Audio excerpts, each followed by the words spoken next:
The Lord be with you. A reading from the Holy Gospel according to Matthew.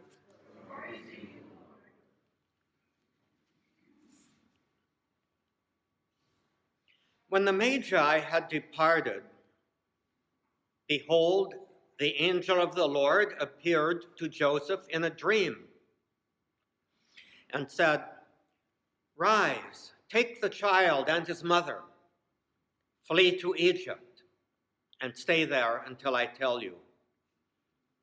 Herod is going to search for the child to destroy him."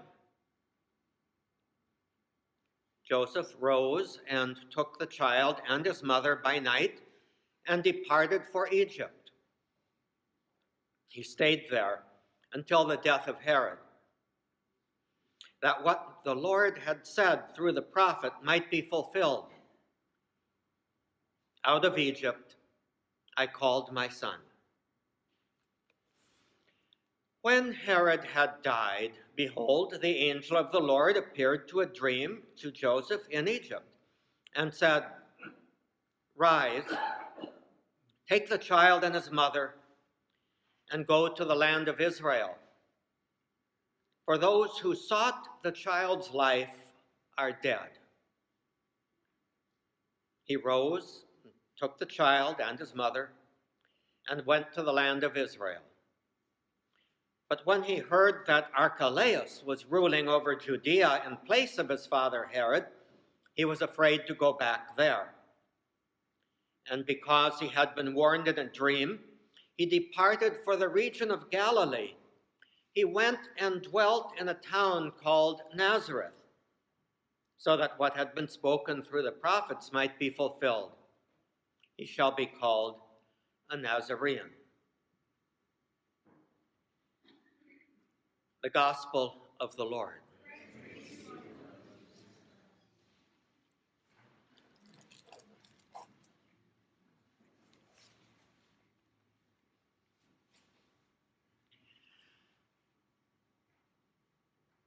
The Holy Family is often presented to us as a model in how we should practice the virtues of family life. Our collect prayer that we just heard close to the beginning of the Mass says, "God, you were pleased to give us the shining example of the Holy Family.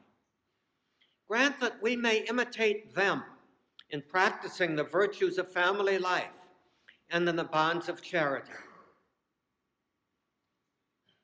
Well, what does it mean to imitate the Holy Family? After all, Mary was sinless. Anybody who can claim that, raise your hand. Okay, good. Mary was sinless. That means that she always behaved the way that would be in accord with the virtue, not in accord with some of the tendencies that we want to think about, that we tend to do. She was sinless. She was a virgin. Jesus was the Son of God. It says he was obedient. Well, obviously, if this child is the Son of God, he is obedient. How many of us as children were obedient all the time? How many of us have had children or grandchildren, or in some instances here, maybe quite a few great-grandchildren who were obedient all the time? In fact, my experience with grandparents has often been that they tend to spoil the children in ways that might make them a little bit less obedient when the grandparents aren't around. I see a couple of knowing smiles here in this group. And then Joseph, the hard-working Joseph, always sort of there in the background. The one who is unfailingly obedient to the voice of God through the angel, the one who is hardworking in supporting his family in a impoverished but nonetheless stable way of life. That picture, I'm not going to say it's totally wrong, but it is very, very inadequate. There is a lot of evidence that the family life that Jesus was raised in was a very dynamic, bustling one with a large household.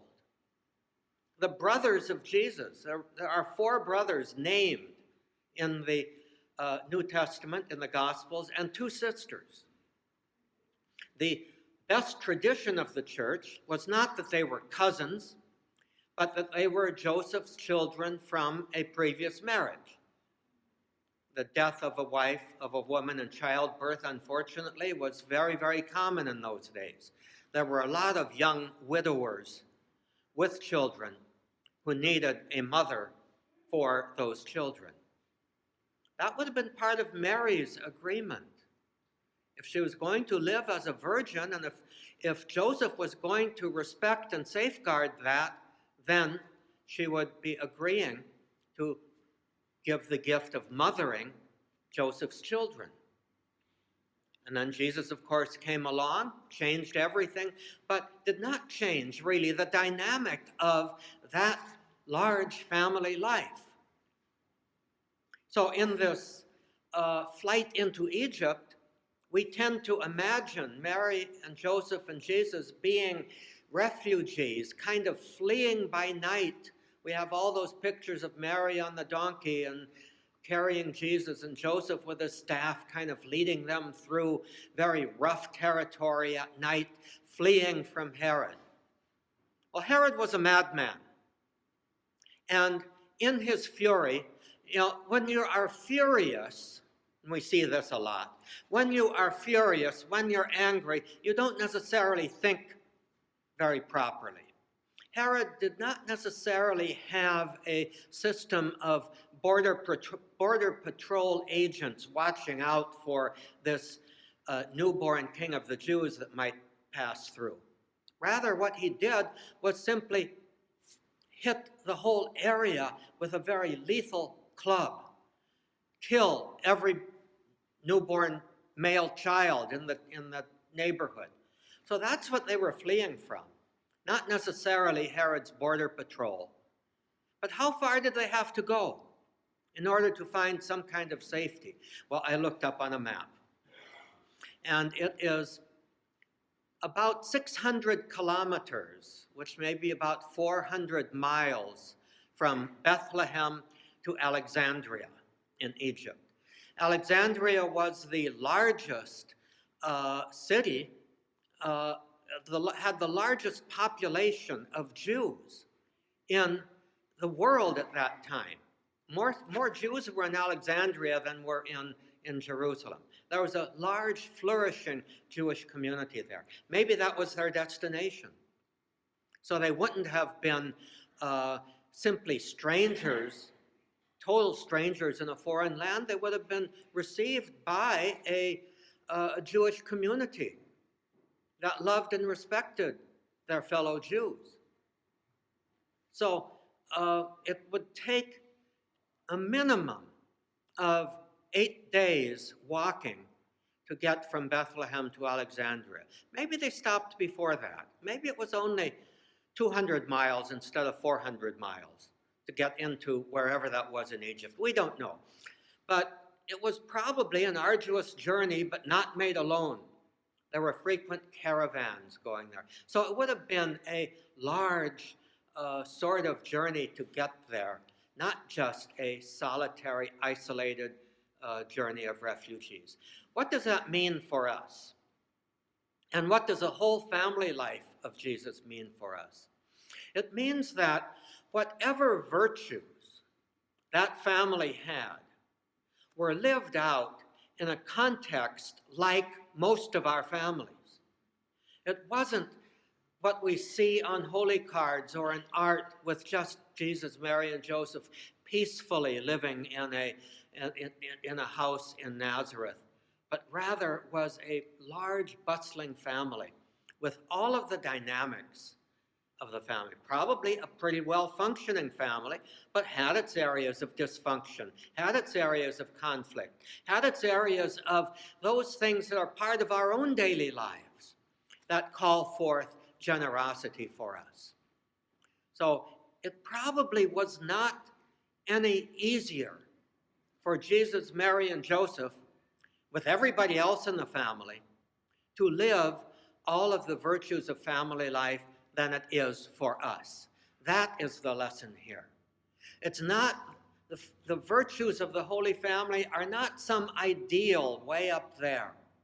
The virtues of the Holy Family were forged in the kind of family life that most all of us have experienced.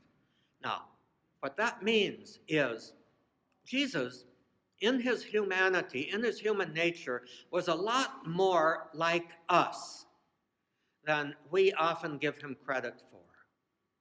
Any of the problems that we have in our lives, he in some way experienced too. And so that should give us great comfort and great hope that what we have in a Savior is God, the Son of God, who is intimately familiar with the problems that we have, who is infinitely familiar with the struggles that we have to be good, to be holy, to be charitable, to be giving, to make room for one another in our lives. Jesus knows what that is like from the inside.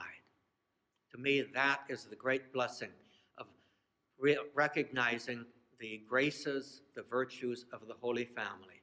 They are just like us. And God is at work in us as God was at work in that family as well.